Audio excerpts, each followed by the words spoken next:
সুজাতা দেবীর দুই ছেলে প্রসূন এবং বিকাশ। প্রসূনের বিয়ের প্রায় 6 বছর পর বিকাশের জন্য সম্বন্ধ দেখা শুরু হয়েছে। তাই দেওরের বিয়ে নিয়ে বড় বৌদি সুপ্রিয়া খুব উৎসাহিত। সারাদিন বিয়ের কথাবার্তা এবং প্রস্তুতি চলছে। এরই মাঝে একদিন সুপ্রিয়া তার শাশুড়িকে বলে, মা বলছি আজ তো ছোটদার হলুদে তত্ত্ব কাপড় যাবে, সঙ্গে কিছু মিষ্টি ফল এসব কিনে সুন্দর করে প্যাক করে দিলে হতো না? বৌমা, তোমার মাথা টাথা খারাপ হয়ে গেছে নাকি? বলি, নতুন আত্মীয়দেরকে তুমি কেনা মিষ্টি দিতে বলছো? আমাদের বাড়িতে কখনো কেনা মিষ্টি ব্যবহার করা হয়েছে? মা আমি জানি আমাদের বাড়িতে সবসময় তৈরি জিনিসপত্রই ব্যবহার হয়, কিন্তু বিয়ের ব্যাপার স্যাপার এতগুলো মিষ্টি বানাতে তো অনেক সময় লেগে যাবে। তাছাড়া বিয়েতে তো সবসময় বাইরের লোকেরা বেশি থাকবে, তাদের জন্য শুধু শুধু এত পরিশ্রম করে কি লাভ বলুন তো? তার থেকে বরং মিষ্টি কিনে দিলে হতো না? বাহ বৌমা বাহ, এই তো কদিন আগে দেওয়ারের বিয়ে নিয়ে খুব লাপাচ্ছিলে, এই করবে সেই করবে, আর হলুদের দিন থেকেই তোমার বাহানা শুরু হয়ে গেছে। বিয়ে পর্যন্ত তো তুমি আর কুটিও নাড়াবে বলে মনে হচ্ছে না। সুজাতা দেবীর কথাতে সুপ্রিয়া আর কোনো রকম উত্তর দিতে পারে না এবং সে চুপচাপ রান্নাঘরে চলে যায়। তারপর বড় বড় দুধের হাঁড়ি গামলা সব বার করে, বাড়ির বাইরে কাঠের উনুনে সব ফোটাতে শুরু করে। তাই 6-7 ঘন্টা ধরে সে ছানার রসগোল্লা, মিষ্টির সন্দেশ ইত্যাদি তৈরি করে। তারপর সেই মিষ্টি নিয়ে মেয়ের বাড়িতে হলুদের তত্ত্ব নিয়ে যাওয়া হয়। শুনতে অদ্ভুত লাগলেও সুজাতা দেবীর পরিবার এরকমই ছিল। তারা প্রায় 18-20 বছর আগে গ্রাম ছেড়ে শহরে এসে বসবাস করা শুরু করেছেন।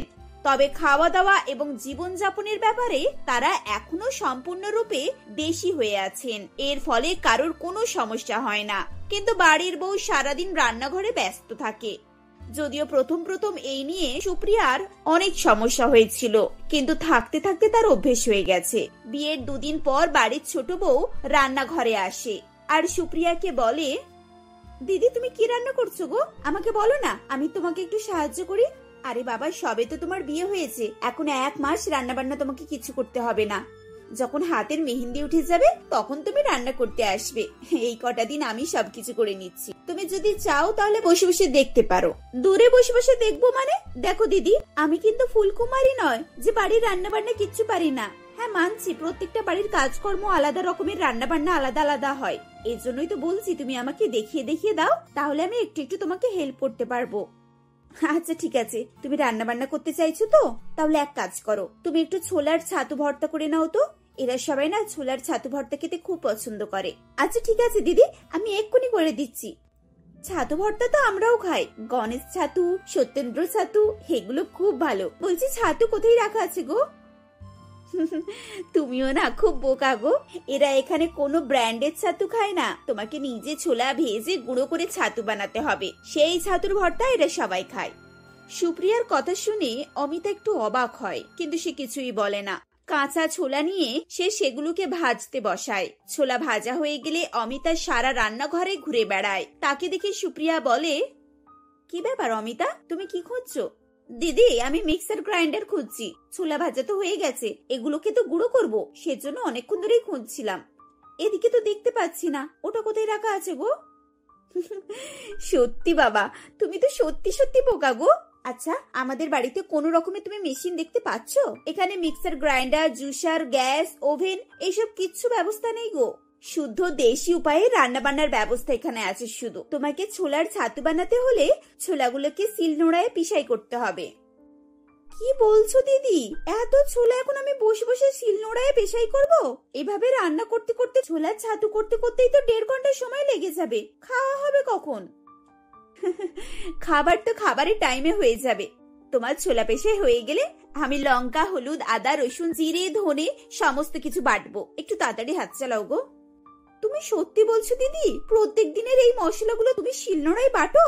আমার তো এসব ভেবে গায়ে কাঁটা দিচ্ছে। আমি কি আদিম যুগে এসে পড়লাম নাকি? এভাবে রান্না করতে গেলে তো রান্না করতে করতে অনেক সময় লেগে যাবে।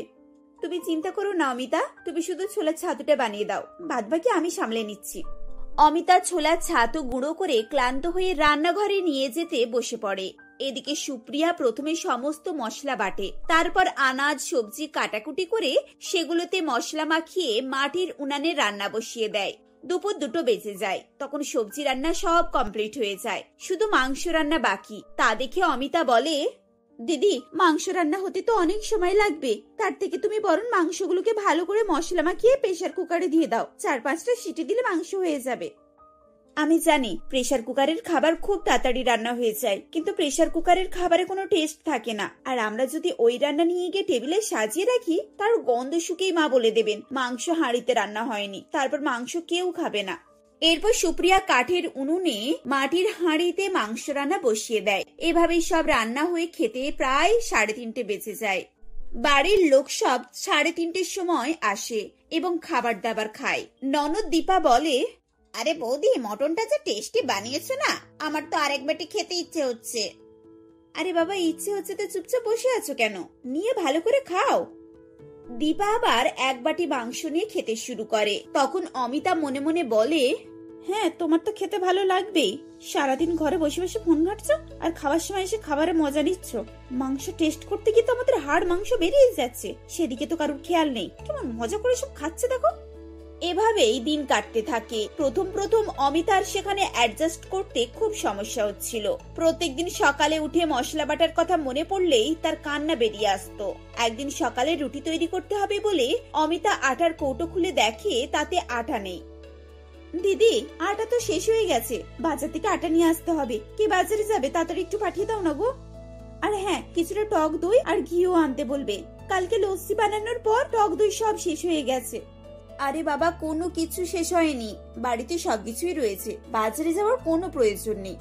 দিদি, আমি বলছি তো সব শেষ হয়ে গেছে, তুমি নিজের চোখে দেখো। সুপ্রিয়া অমিতাকে নিয়ে স্টোর রুমে যায় এবং সেখানে গিয়ে অমিতা দেখে বস্তার পর বস্তা গম এবং ধান রাখা আছে। সেখান থেকে এক বস্তা গম নিয়ে সুপ্রিয়া বাইরের উঠানে বেরিয়ে আসে। তারপর অমিতাকে বলে, এই দেখো, এই এক বস্তা গম ভালো করে ধুয়ে পরিষ্কার করে ঢেকিতে কুটে আটা বার করতে হবে। এটাতে আমাদের ওই 19-20 দিন চলে যাবে। দিদি, এখানে কি বাড়িতেই আটা তৈরি করা হয়? বলি, এত পরিশ্রম করার কি দরকার বলো তো? আজকাল তো সবকিছু রেডিমেড পাওয়া যাচ্ছে। এসব করে সময় নষ্ট করে কোনো লাভ আছে? এই সময় তো মানুষ একটু রেস্ট নিতে পারে, নিজের মতো করে একটু সময় কাটাতে পারে। আমি জানি অমিতা, তোমার এসব খুব খারাপ লাগছে, কিন্তু আমাদের এখানে কিছু করার নেই গো। এতদিন ধরে এখানে এসবই হয়ে আসছে, তাই এই নিয়ে তর্ক অশান্তি করে কিছু লাভ হবে না। তার থেকে ভালো তুমি একটু একটু করে সমস্ত কাজকর্ম শিখে নাও, দেখবে তারপর অ্যাডজাস্ট করতে আর সমস্যা হচ্ছে না। আচ্ছা অমিতা, তুমি এই গমগুলোকে ধুয়ে, আমি ততক্ষণ দুধ ফুটিয়ে ঘি আর টক দইটা বানিয়ে ফেলছি, তারপরে এসে দুজনে মিলে আটা পেশাই করবো, কেমন? সকাল থেকে রাত অবধি প্রায় সারাদিন দুই যায় রান্না বান্না এবং সেই সম্বন্ধীয় বিভিন্ন কাজের কারণে ব্যস্ত থাকে। সুপ্রিয়ার তো সবকিছুই অভ্যেস হয়ে গিয়েছিল, কিন্তু অমিতার কাছে এসব কিছু একেবারেই নতুন, যার ফলে তার জন্য এগুলো খুব কঠিন ছিল। দেখতে দেখতে 3 মাস কেটে যায়। একদিন সুজাতা দেবীর শাশুড়ি মৃন্ময়ী দেবী গ্রাম থেকে শহরে আসেন। তার আসার কারণ ছিল গ্রামের সমস্ত সম্পত্তি 2 ছেলের নামে রেজিস্ট্রি করিয়ে দেবেন, যার ফলে বড় ছেলে, বৌমা, নাতি নাতনি এবং তাদের বউয়েরা সবাই মৃন্ময়ী দেবীর সেবায় লেগে যায়। শোনো বৌমা, তোমার ঠাকুমা শাশুড়ি গ্রাম থেকে আসছেন, দেখো তার কোনো রকমের অযত্ন না হয়। অনেকদিন পর সম্পত্তি ভাগ করে দেওয়ার সুবুদ্ধিটা হয়েছে, এমন কিছু করো না যার ফলে এই সুযোগ হাতছাড়া হয়ে যায়। শাশুড়ির কথা শুনে 2 বৌমা কোমর খুশে তাদের ঠাকুমা শাশুড়ির মন জয় করার কাজে লেগে পড়ে। দুপুরবেলা ঠাকুমা শাশুড়ি এসে হাজির হন এবং নতুন বৌমারা তার সঙ্গে কথা বলতে তার ঘরে আসেন।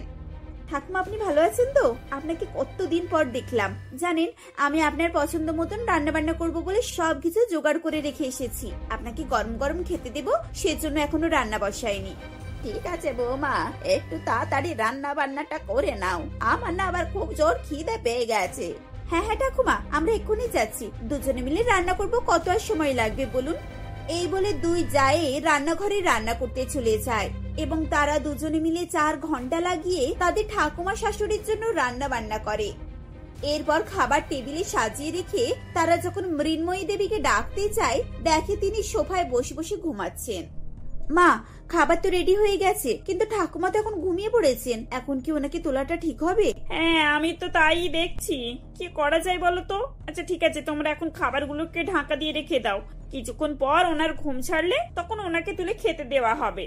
ঠিক এমন সময় মৃন্ময়ী দেবী চোখ খুলে বলেন, থাক, তোমাদেরকে আমার জন্য আর অত কষ্ট করতে হবে না, তোমরা কি ভেবেছো এই খিদে পেটে নিয়ে আমি ঘুমিয়ে পড়তে পারি?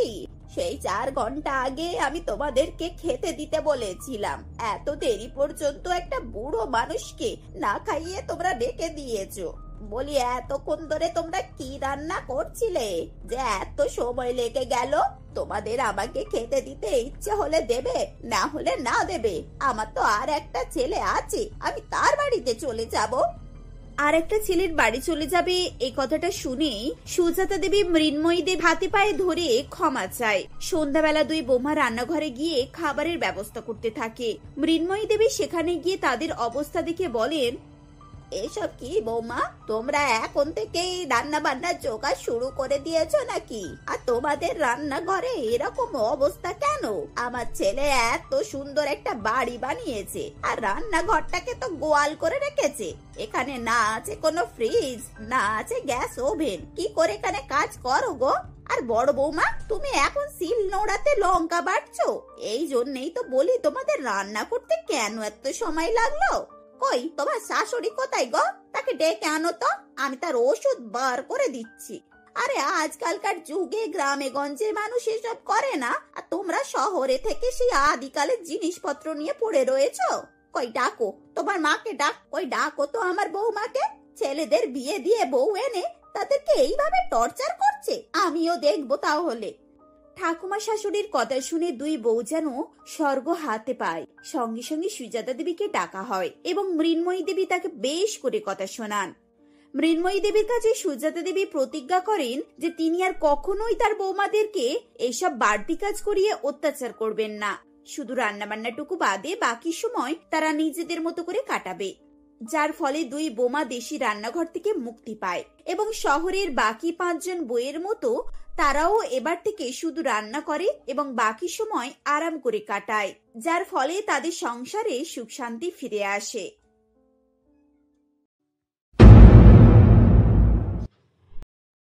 সোনালী দেবী তার ছেলে রিতেশ, রমেশ, শ্যামল, সুরেশ ও সুনীল এবং তাদের বাবা হরিনাথ বাবুকে নিয়ে ছোট্ট একটা কুঁড়ে ঘরে বসবাস করে। হরিনাথ বাবু ছিল শয্যাশায়ী, না পারতো চলাফেরা করতে আর না পারতো বসে থাকতে, কোনো কাজ তো দূরের কথা। তারা 3 ভাইয়েই বেশ একটু বড় হয়েছিল, তাই তারা কাজের সন্ধান করবে বলে ঠিক করে। এমন একদিন তারা 3 ভাই তার মাকে বলে, মা, আমাদের তো আর্থিক অবস্থা অনেক খারাপ, বাবা তো সেইভাবে আর সংসার চালাতেও পারছে না। বিছানায় শুয়ে শুয়ে কি আর সংসার চালানো যায়? আমি এখন যথেষ্ট বড় হয়ে গেছি, এবার ভাবছি আমিও সংসারে কিছুটা হলেও সাহায্য করব। কিন্তু দাদা, তুই একা কেন? আমিও তোর সঙ্গে সাহায্য করব। তোর সঙ্গে এবার থেকে আমিও কাজে যাব। তুই যেখানে কাজ করবি সেখানে আমিও তোর সঙ্গে কাজ করব, যাতে 2 পয়সা বেশি আসে। আর আমরা যখন 5 ভাই বড় হয়ে যাব তখন আমরা সবাই কাজ করব, তো তখন দেখবি কোন আমাদের আর কোনো চিন্তাই থাকবে না। তোরা কি ভেবেছিস তোরা শুধু কাজ করবি আর আমি কাজ করব না? মা, আমিও কাজে যাব। ওই বরং বাবা সুরেশ সুনীলকে দেখাশোনা করবে আর আমরা 3 ভাই মিলে কাজ করব। 3 ভাইয়ের মুখে এই কথা শুনে সোনালী দেবীর চোখে জল চলে আসে। তারপর সে বলে, কিন্তু বাবা, তোরা তো এখনো ছোট, এখন কাজ করার মতো তোদের বয়স হয়নি। তোদের এখন লেখাপড়া শেখার বয়স, আর তোরা যদি এখনই কাজে লেগে যাস তাহলে তোদের আর আমি ভালো করে শিক্ষা দিতে পারবো। তাহলে আমি আর ভালো করে শিক্ষা দিতে পারলাম কোথায়?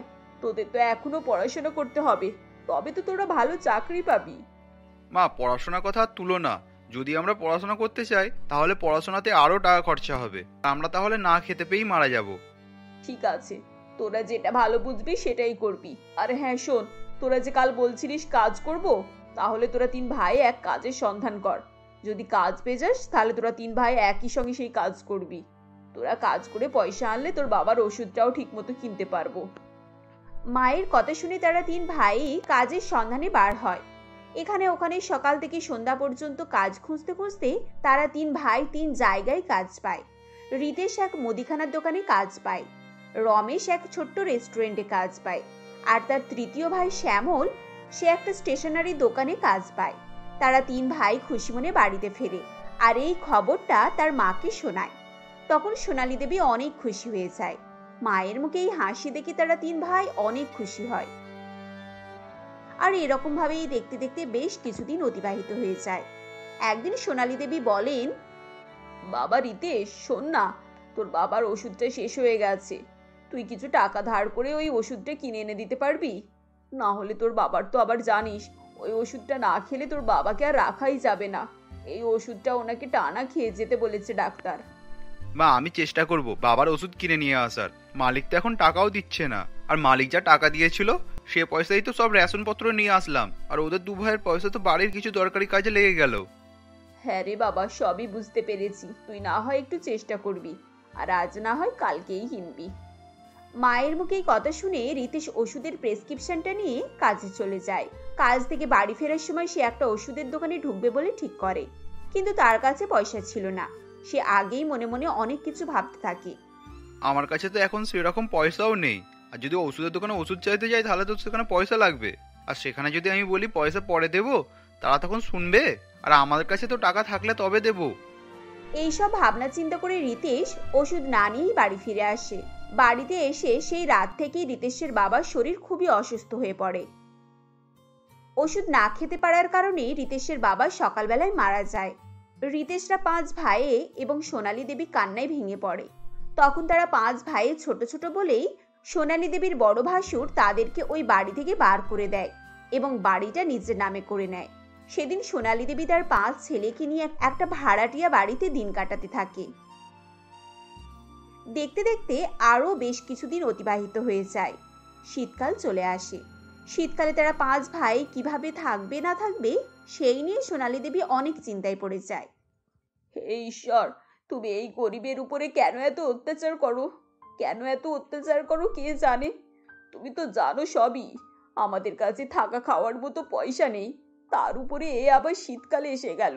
আমরা এই ফাঁকা বাড়িতে কম্বল গায়ে দিয়ে কিভাবে থাকবো? তুমি আমাদের জন্য কিছু একটা ব্যবস্থা করে দাও, না হলে আমি আমার 5 সন্তানকে নিয়ে রাস্তায় পড়ে থাকবো, আর সেখানেই হয়তো মারা যাব। সোনালী দেবী এইসবই ভাবনা চিন্তা করে কান্নাকাটি করছিল। ওই বাড়িতে থাকাতে ওই বছরের শীতকালটা তো যেমন তেমন হোক করে কেটে যায়। এরকম ভাবেই দেখতে দেখতে 10 বছর অতিবাহিত হয়ে যায়। 10 বছরে তারা 5 ভাই এখন বিয়ের বয়সী হয়ে গিয়েছে, আর সোনালী দেবী অনেক বৃদ্ধ হয়ে গেছে। বৃদ্ধ হওয়ার কারণে সোনালী দেবী বাড়ির আর কোনো কাজই করতে পারছিল না, যার কারণে সে তার 5 ছেলেকে বিয়ে করার জন্য অনুমতি দেয়। কিছুদিনের মধ্যেই তারা 5 ভাই মিলে বিয়ে করে বাড়িতে বউ নিয়ে আসে। তখন ছিল শীতকাল। শীতকালে নিজেদের থাকা খাওয়ার মতো তাদের কাছে জায়গা ছিল না, তার উপরে আবার ছিল তাদের 5 বউ। এখন তারা 5 ভাইয়েই গ্রামে কোনো কিছু কাজ না পাওয়ার কারণে দিনমজুরের কাজ করেই সংসার চালাতো। এমনই একদিন রিতেশের বউ রমা বলছি রিতেশ, বাড়িতে তো কিছুই নেই, চাল ডাল আলু সবকিছুতে শেষ হয়ে গেছে, তুমি কবে নিয়ে আসবে গো? আচ্ছা খাওয়ার কথা পরে ভাবলেও হবে, এখন ওসব ছেড়ে কোথায় থাকবো সেটা ঠিক করো। কেন গো, আবার কি হলো? এত বছর ধরে তো এই বাড়িতেই রয়েছো, তাহলে আবার কোথায় থাকবে? এই বাড়িতেই তো থাকবে তোমরা। রমা এটা আমাদের বাড়ি না, আমাদের বাড়ি তো আমাদের কাকা সেই কবে আমাদের কাছ থেকে কেড়ে নিয়েছে। এটা আমরা ছোটবেলা থেকেই ভাড়া বাড়িতে আছি, কিন্তু কাজ না হওয়ার জন্যই তো 5 মাস ভাড়া দিতে পারেনি, আর তাই জন্যই তো মালিক বাড়ি থেকে বার করে দিল। এই কথা শুনে সকলেই হতভম্ব হয়ে যায়। তাদের 5 ভাইয়ের 5 বৌমা আর সোনালী দেবী কি করবে না করবে কিছুই বুঝতে পারছিল না। কিরে, এখন কোথায় যাব তাহলে আমরা? তোরা কি কিছু ভাবলি? আমরা কোথায় থাকবো এই কনকনে ঠান্ডাতে? আমরা তো যেমন তেমন করে এই বাড়িতে রাতটুকু কাটিয়ে দিতাম, এখন তাহলে কি আমাদেরকে রাস্তায় রাস্তায় দিন কাটাতে হবে? একটা তো কোনো ভালো কাজও নেই তোদের কাছে। আচ্ছা তোরা কি কিছু বললি মালিককে? মা আমি কি বলিনি? কি আর বলতে বাকি রেখেছি? সবই তো বললাম, হাতে পায়েও ধরলাম, তাতেও কোনো লাভ হলো না। আমরা 5 ভাই মিলে কত কাকুতি মিনতি করলাম, কিন্তু মালিক কোনো কথাই শুনলো না, শুধু একটা কথাই বললে এই বাড়ি ছাড়তে হবে। তাই তো আমাদের হাতে আর কিছু করার নেই। রিতেশের কথা শেষ হতে না হতে তখনই বাড়ির মালিক সেখানে চলে আসে আর তাদেরকে বলে, কি ব্যাপার, তোমরা এখানে এখনো আমার বাড়িতে রয়েছো? তোমরা কত বড় নির্লজ্জ! অত বলা সত্ত্বেও এখানে রয়েছো? যাও এক্ষুনি এখান থেকে বেরিয়ে যাও। বাড়িতে থাকবে আবার বাড়ি ভাড়া দেবে না, যত সব ছোট লোক কোথাকার। আমার তো বয়েই গেছে যে তোমাদের মুখ দেখে আমি তোমাদের রেখে দেবো। এখান থেকে এক্ষুনি বেরিয়ে যাও। মালিকের এই কথা শুনে তারা 5 ভাই মিলেই নিজেদের ব্যাগপত্র নিজেদের মা আর বউকে নিয়ে সেই বাড়ি ছেড়ে বেরিয়ে যায়। দেখতে দেখতে রাত হয়ে যায়। রাত্রিবেলা তারা এদিক সেদিক ঘোরাফেরা করতে থাকে, একটা আশ্রয়ের জায়গা খুঁজতে থাকে, কিন্তু তারা কোথাও একটা মাথা গলাবার মতো জায়গা পাচ্ছিল না। তাই তারা একটা বটগাছের ছাউনি দেখে সেখানেই রাতটা কাটাবে বলে ঠিক করে। বৌমারা শুনছো, আমি আর চলতে পারছি না, আমাকে ক্ষমা করো, আমি এখানেই শুয়ে পড়ছি, তোমরা আমাকে রেখে যেতে পারলে চলে যাও। এই বৃদ্ধ তোমাদের কাছে জঞ্জালের মতো, না তো আমি তোমাদের কিছু দিতে পারছি আর না তোমাদের জন্য কিছু করতে পারছি। মা, এরকম ভাবে বলবেন না, আপনি আমাদের মা, আপনাকে রেখে আমরা কিভাবে চলে যেতে পারি? আর আপনি একদম চুপ করুন। এই নিন, আমার সোয়েটারটা আপনি গায়ে দিন, আপনাকে অনেক ঠান্ডা লাগছে, আবার বরফ পড়তেও শুরু হয়ে গেছে। দেখুন, আপনি এরকম ভাবে একদম থাকবেন না, ঠান্ডা লেগে যাবে আপনাকে, আমরা তাহলে আর বাঁচতেই পারবো না। মা, হ্যাঁ মা, একদম ঠিক কথাই বলেছে। এই ঠান্ডায় তোমার সাহায্য করার মতো ক্ষমতা নেই, তুমি বরং সোয়েটারটা ভালো করে গায়ে দাও। আর এখানেই আজকে আমাদের মনে হচ্ছে রাত কাটাতে হবে, তারপর না হলে কাল সকালবেলা একটা থাকার জায়গা ব্যবস্থা করা যাবে। এই বলে তারা 5 ভাই এবং 5 বউ এবং সোনালী দেবী মিলে বটগাছের ছাউনির তলায় শুয়ে পড়ে। কিন্তু রাত্রেবেলা তাদের ঘুম হয় না, যতই রাত বাড়ছিল ততই ঠান্ডা আরো বাড়ছিল, তারই সাথে সাথে বরফও পড়ছিল। বৌমা, এখান থেকে চলে চলো মা, এখানে থাকলে আমরা মারা যাব এই বরফের আঘাতে। এখন তো ছোট ছোট পড়ছে, এবার যদি বড় বড় পড়তে শুরু করে দেয় তাহলে আমরা কোথায় যাব বলো? এখান থেকে এখনই আমাদেরকে চলে যাওয়াটাই ঠিক হবে, এখানে একদম থাকাই উচিত হবে না। হ্যাঁ মা, আপনার কথাটা আমারও ঠিক বলে মনে হচ্ছে। রিতেশ, দাদারা, বোনেরা, তোমরা সকলেই চলো, এখান থেকে চলে চলো, দেখি আর অন্য কোথাও জায়গা আছে কি। এই বলে তারা সকলে মিলে সেই বটগাছের তলা থেকে আবারও সামনের দিকে হাঁটা শুরু করে। সামনের দিকে হাঁটতে হাঁটতে তারা একটা মন্দির দেখতে পায়, কিন্তু মন্দিরটা ছিল অনেকই ছোট, সেখানে শুধু একটুখানি বসার মতোই জায়গা ছিল, তাও আবার মাথাটা একটুখানি ঢাকা ছিল, সেখানেও বরফ পড়ছিল। তারা সেখানে থাকার চেষ্টা করে। বৌমারা শোনো, আমাদেরকে যেমন তেমন করে হোক মন্দিরে রাতটুকু কাটাতে হবে, না হলে আর কোথাও কোনো জায়গা নেই তো। কি বলো বৌমারা, তোমরা এখানে রাত কাটাতে পারবে তো? মা, আপনি একদম চিন্তা করবেন না আমাদেরকে নিয়ে, আমরা যেমন তেমন হোক করে ঠান্ডা সহ্য করে নেব, কিন্তু আমাদের তো সকলের চিন্তা হচ্ছে আপনাকে নিয়ে। আপনি তো এই ঠান্ডা সহ্য করতেই পারছেন না, কিন্তু এখানেও তো বরফ পড়ছে, আর বড় জায়গাও নেই যে সকলে মিলে শোয়া যাবে। হ্যাঁ গো বৌমা, ঠিকই বলেছ, কিন্তু তাহলে এখন আমরা কোথায় যাব? আর তো কোথাও যাবার মতো জায়গাও নেই, পাড়া প্রতিবেশীরা তো আমাদেরকে কেউ আশ্রয় দিতে চাইলে না, সকলে ভিখিরি বলে অপমান করে বাড়ি থেকে তাড়িয়ে দিল, আবার আশ্রয় সে তো অনেক দূরের কথা। শাশুড়িমা যখন এই কথা বলছিল তখন রমা দূর থেকে একটা ট্রেনের আওয়াজ পায়। শোনো, মনে হচ্ছে এইখানে কোথাও রেল স্টেশন রয়েছে, ওটাকে আমাদেরকে খুঁজে বার করতেই হবে। রাতটা যেমন তেমন করে আমরা স্টেশনে কাটিয়ে দেব, ওখানে তো পুরো ছাউনি থাকে। এই বলে রমা পরিবারের সকলকে নিয়ে সেদিকে এগিয়ে যেতে থাকে। কিছুক্ষণ পর তারা সত্যিই একটা রেল স্টেশন দেখতে পায়। একদিকে রয়েছে একটা ভাঙাচোরা ট্রেন, যে ট্রেনটা ছিল বন্ধ, এবং সেই ট্রেন লাইনটাও ছিল বন্ধ, সেই দিক দিয়ে কেউই যাতায়াত করছিল না। অন্য একটা লাইন দিয়ে অনেক ট্রেন যাতায়াত করছিল। তখন রমা বলে, মা চলুন, এই ট্রেনটাতে আমাদের রাত কাটাতে হবে। দেখুন, এই ট্রেনটাতে কেউ চলাফেরা করে না, কারণ এই ট্রেনটা ভাঙার বন্ধ। এই ট্রেনটাতে আমরা খুব ভালোভাবেই রাতটা কাটিয়ে দিতে পারবো, তেমন একটু ঠান্ডাও লাগবে না। এই বলে রমা পরিবারের সকলকে নিয়ে ট্রেনের মধ্যে উঠে পড়ে। তারা তখন সকলেই ট্রেনের সিটে ভালো করে শুয়ে পড়ে। সেদিন রাতটা তারা ট্রেনের মধ্যেই কাটায়। পরের দিন সকালে আর বাকি 4 বৌমা মিলে কাজের সন্ধানে বেরোয়। তারা লোকের বাড়িতে কাজ পেয়ে যায়। 5 বৌমা 5 জনের বাড়িতে কাজ পেয়ে যায়, আর এদিকে তার 5 ভাইরা দিনমজুরের কাজে চলে যায়। বৃদ্ধ মা সোনালী দেবী একাই সে ট্রেনের ভিতরে আরাম করত। এরকম ভাবেই আস্তে আস্তে তারা টাকা পয়সা জোগাড় করে ফেলে।